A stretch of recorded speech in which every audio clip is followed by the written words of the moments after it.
Take a breath. Slow. Let your ribs expand. Let the world soften for just 1 second.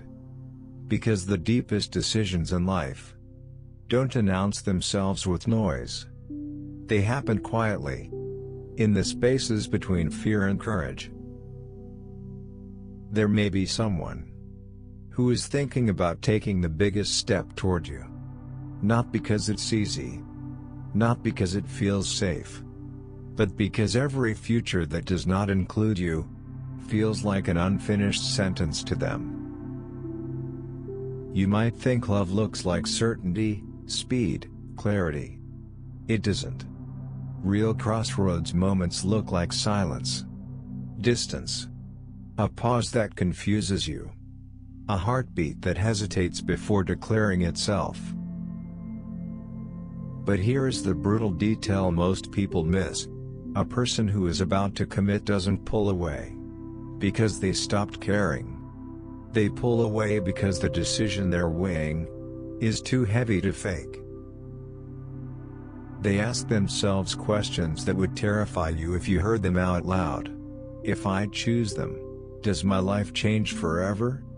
If I don't, will I regret the rest of my existence? Is this love, or is this the longing of a future I'm too afraid to build? These are not the questions of someone who is casual. These are the questions of someone who is on the edge of a vow. The edge of permanence. The edge of proposing a future, not just feelings. But let me drag your attention to the truth even faster. You don't know if they're about to propose. You can't know. No one can read another person's mind with precision. What you can read is their pattern, their history, their scars, their hesitation, their consistency when emotion is not leading them. And that tells you everything you actually need. Not whether they'll kneel with a ring, but whether their soul has already decided to stand with you. Now listen closely. Sometimes God isn't trying to tell you who will come into your life. Sometimes God is trying to tell you who you're becoming while you wait. People think divine signs are gentle nudges. They're not. They are interruptions. Discomfort. A feeling like someone shook your shoulders inside your spirit and said, "Look up. Wake up. Stop worshiping outcomes instead of purpose." You prayed for clarity.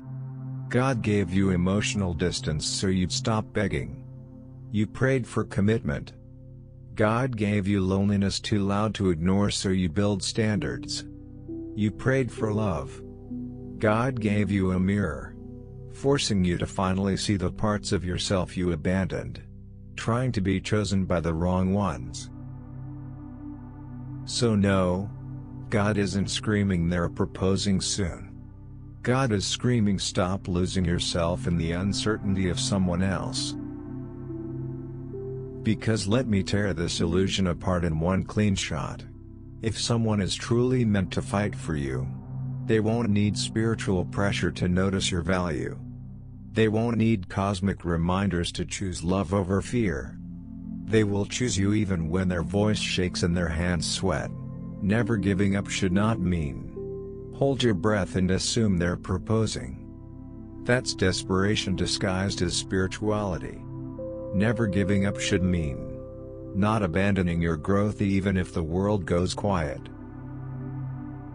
Love that leads to proposal is not random. It's not secret mind puzzles and divine persuasion missions.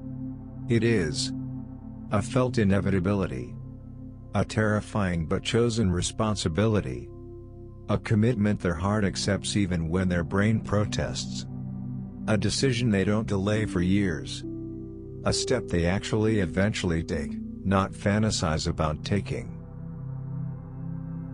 Right now they may be in the silent battle between fear and the future. But hear me clearly, the war is theirs, not yours. Your war is different. Yours is, am I clinging to an imagined proposal, or preparing for a real partnership? Am I calling waiting never giving up, or am I actually building power?